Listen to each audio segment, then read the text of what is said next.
Masuk Yerusalem berarti masuk ke dalam meda perjuangan penderitaan jalan salib demi menyelesaikan tugas perutusan, demi keselamatan umat manusia, dan demi ketaatannya kepada kehendak Bapa. Saudari-saudaraku yang terkasih, mari kita bertanya pada diri kita masing-masing. Apakah aku menyadari bahwa masing-masing dari kita ini punya Yerusalem juga? Saudari-saudaraku yang terkasih, berjumpa kembali bersama saya Inspirasiku di Antara. Renungan harian Minggu 10 April. Hari Minggu Palma mengenangkan sengsara Tuhan. Semoga kita bersama keluarga, komunitas kita selalu dalam keadaan baik, sehat, dan tetap bersemangat. Marilah kita mengawali renungan kita dengan tanda kemenangan Kristus. Dalam nama Bapa dan Putra dan Roh Kudus. Amin. Allah yang Maha Kuasa dan Kekal, Engkau telah menyerahkan Juru Selamat kami yang telah menjadi manusia dan direndahkan sampai wafat di salib sebagai teladan kerendahan bagi umat manusia. Perkenankanlah agar kami meneladani sengsara putramu dan pantas untuk bangkit bersamanya. Sebab dialah yang hidup dan berkuasa bersama Dikau dalam persatuan Roh Kudus, Allah sepanjang segala masa. Amin. Dalam nama Bapa dan Putra dan Roh Kudus. Amin. Inspirasi kita hari ini dari Injil Suci menurut Lukas bab 23 ayat 1 sampai 49. Marilah kita baca bersama-sama dan kita renungkan. Inilah kisah sengsara Tuhan kita Yesus Kristus menurut Lukas. Pada waktu itu, bangkitlah para tua-tua bangsa Yahudi, imam-imam kepala dan ahli-ahli Taurat, dan mereka membawa Yesus menghadap Pilatus. Di situ mereka mulai menuduh Dia, katanya, "Telah kedapatan oleh kami bahwa orang ini menyesatkan bangsa kami. Ia melarang orang membayar pajak kepada Kaisar, dan tentang dirinya ia menyatakan bahwa ia adalah Kristus, yaitu Raja." Pilatus bertanya kepada Yesus, "Benarkah engkau Raja orang Yahudi?" Jawab Yesus, "Engkau sendiri mengatakannya." Kata Pilatus kepada imam-imam kepala dan seluruh orang banyak itu, "Aku tidak menemukan kesalahan apapun pada orang ini." Tetapi mereka makin kuat mendesak, katanya, "Ia menghasut rakyat dengan ajarannya di seluruh Yudea. Ia mulai di Galilea dan kini sudah sampai di sini." Ketika Petrus mendengar itu, ia bertanya, "Apakah Yesus itu seorang Galilea?" Dan ketika tahu bahwa Yesus seorang dari wilayah Herodes, Pilatus mengirim dia menghadap Herodes, yang pada waktu itu ada juga di Yerusalem. Ketika melihat Yesus, Herodes sangat girang. Sudah lama ia ingin melihat Yesus, karena ia sering mendengar tentang Dia. Lagi pula ia berharap dapat melihat bagaimana Yesus mengadakan suatu tanda. Ia mengajukan banyak pertanyaan kepada Yesus, tetapi Yesus tidak memberi jawab apapun. Sementara itu imam-imam kepala dan ahli-ahli Taurat maju ke depan dan melontarkan tuduhan-tuduhan yang berat terhadap Yesus. Maka mulailah Herodes dan pasukannya menista serta mengolok-olok Yesus.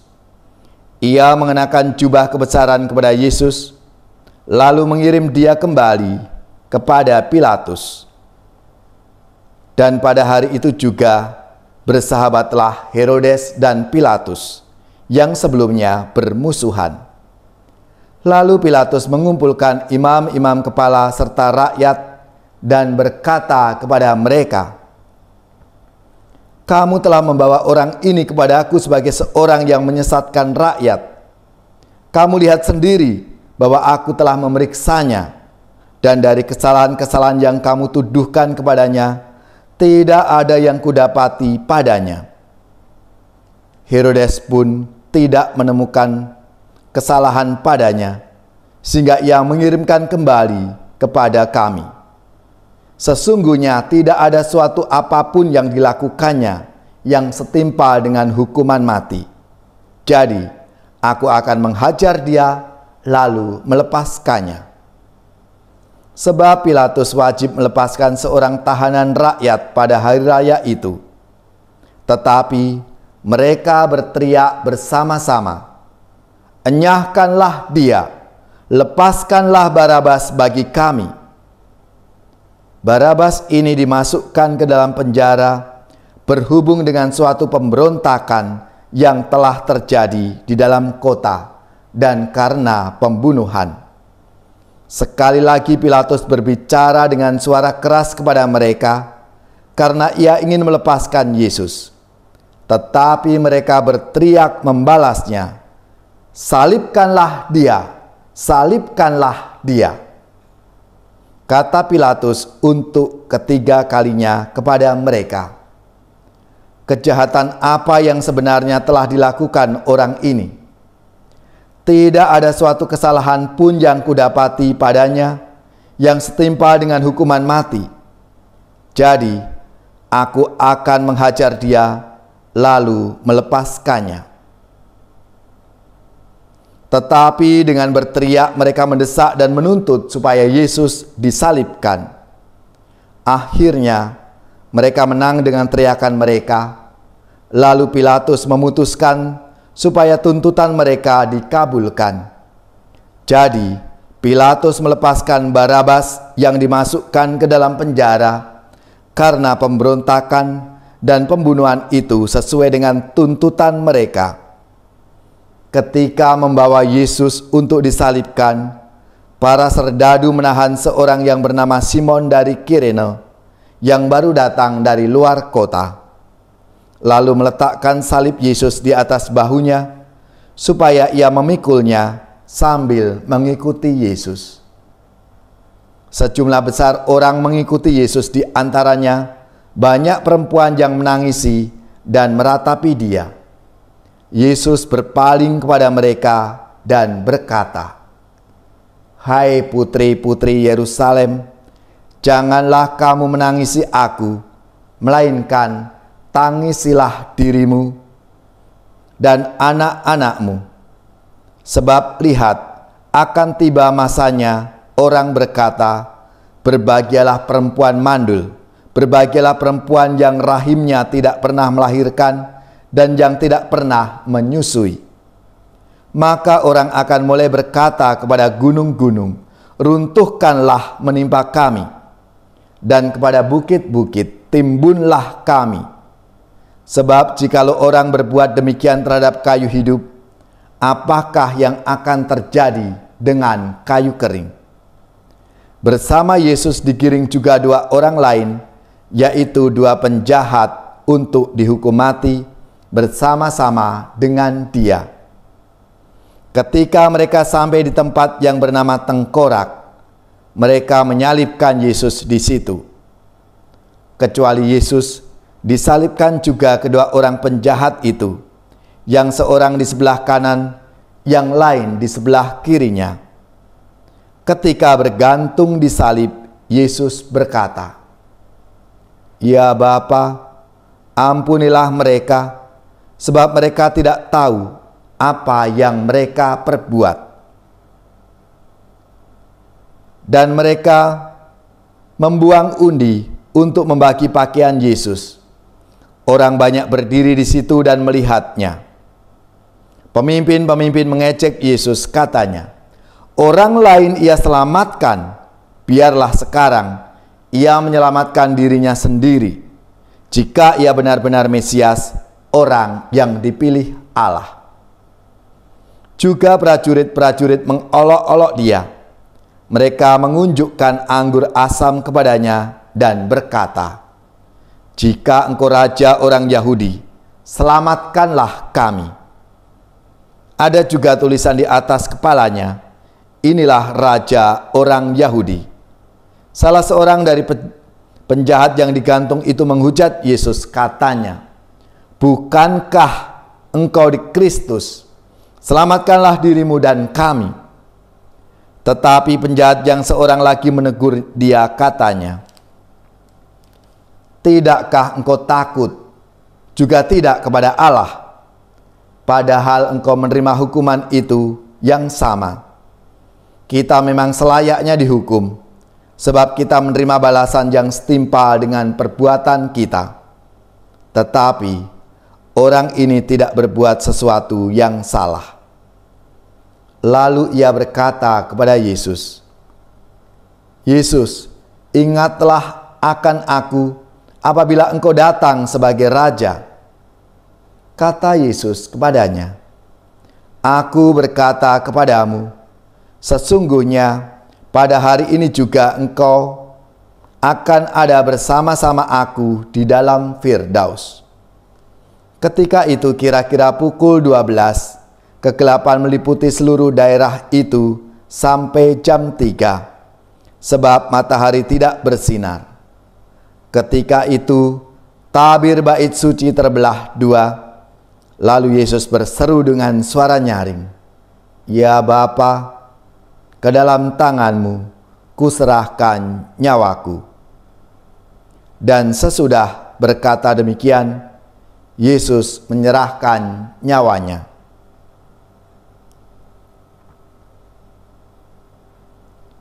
Ketika kepala pasukan melihat apa yang terjadi, ia memuliakan Allah, katanya, "Sungguh orang ini adalah orang besar." Di situ berkerumun pula orang banyak yang datang untuk menyaksikan seluruh peristiwa itu. Sesudah melihat apa yang terjadi, pulanglah mereka sambil memukul-mukul diri. Semua orang yang mengenal Yesus dari dekat, termasuk perempuan-perempuan yang mengikuti dia dari Galilea, berdiri jauh-jauh dan melihat semuanya itu. Demikianlah sabda Tuhan. Terpujilah Kristus.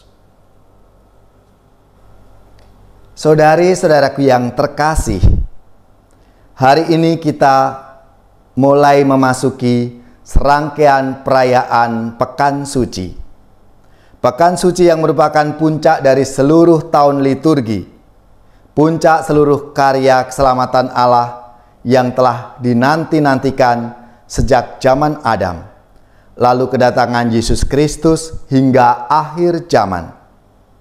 Pekan Suci ini dibuka dengan perayaan Minggu Palma, di mana kita semua diajak untuk mengenangkan sengsara Tuhan. Makanya menjadi penting sekali Pekan Suci ini, karena selama minggu ini sebagai minggu yang terberkati. Saudari-saudaraku yang terkasih, bacaan hari Minggu Palma ini panjang, karena mengisahkan rentetan peristiwa penderitaan Yesus Kristus demi terlaksananya kehendak Bapa yang mengutusnya. Diawali dengan pengkhianatan Yudas. Yesus makan Paskah dengan para muridnya. Penetapan perjamuan malam. Sabda Yesus bahwa Petrus akan menyangkal. Yesus di Taman Getsemani. Yesus ditangkap. Dan Yesus dijatuhi hukuman mati. Saudari-saudaraku yang terkasih, bagi Yesus, menyelesaikan tugas perutusan merupakan tujuan utama yang tidak bisa ditawar-tawar lagi. Walau tahu dan menyadari betapa berat penderitaan yang harus dialami, Yesus tidak mundur. Apapun resikonya, kehendak Bapaknya harus terjadi. Bukan kehendaknya, tapi ini adalah kehendak Bapaknya. Dan inilah prioritas. Orang-orang Yahudi boleh marah, boleh mereka tidak percaya. Orang-orang boleh menyambut dan mengharapkan Yesus menjadi raja secara politis. Murid-muridnya boleh berkhianat, menyangkal, dan lari meninggalkan Yesus. Namun Yesus tetap konsisten, setia, dan fokus pada tugas perutusannya. Dengan menumpahkan darahnya di kayu salib, penebusan seluruh umat manusia dari kegelapan dosa. Masuk Yerusalem berarti masuk ke dalam meda perjuangan penderitaan jalan salib demi menyelesaikan tugas perutusan, demi keselamatan umat manusia, dan demi ketaatannya kepada kehendak Bapa. Saudari-saudaraku yang terkasih, mari kita bertanya pada diri kita masing-masing. Apakah aku menyadari bahwa masing-masing dari kita ini punya Yerusalem juga, yaitu medan perjuangan hidup sesuai dengan panggilan hidup kita masing-masing? Apa sebenarnya tugas perutusan di Yerusalemku sekarang ini agar kehendak Bapalah yang terjadi? Menghadapi berbagai tantangan dan kesulitan, apakah aku tetap setia dan konsisten berjuang sebagai murid-muridnya? Marilah, saudara-saudaraku yang terkasih, kita belajar dari Tuhan Yesus dalam menghayati panggilan hidup kita dengan konsisten, fokus, dan setia. Apapun konsekuensinya, apapun resikonya yang harus kita hadapi. Karena kita yakin Allah akan memampukan kita. Kita akan bisa menjalani. Maka marilah kita mohon rahmat-Nya supaya kita diberikan kekuatan dan semangat dalam menjalani kehidupan kita.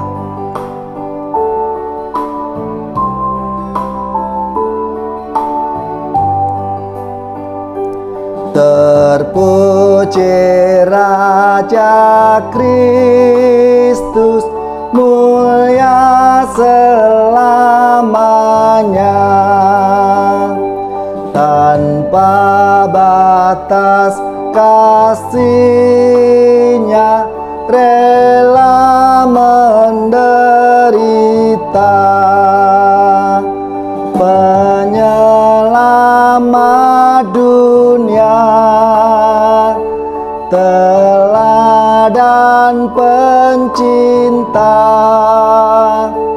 terpuji Raja Kristus, mulia selamanya. Terpuji Raja Kristus, mulia selamanya.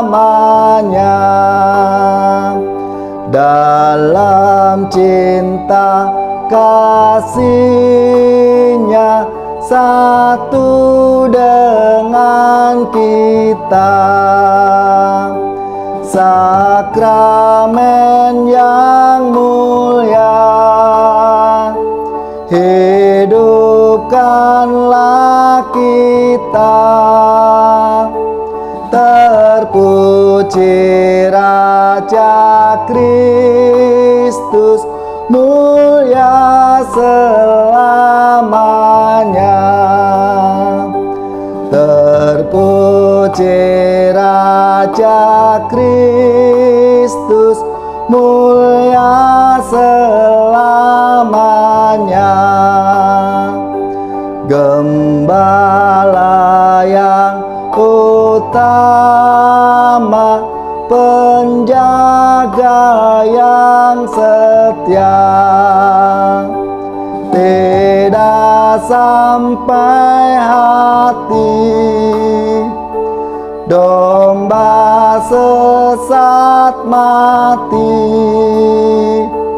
Terpuji Raja Kristus, mulia selamanya.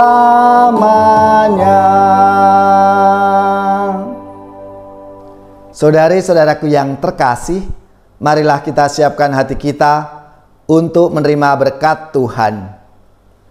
Semoga saudara-saudari sekalian, keluarga-keluarga, komunitas kita, orang-orang yang kita doakan, mereka yang sakit, yang menderita, seluruh tugas, belajar, pekerjaan, usaha serta karya pelayanan kita dibimbing, dilindungi dan diberkati oleh Allah yang Maha Kuasa, Bapa dan Putra dan Roh Kudus.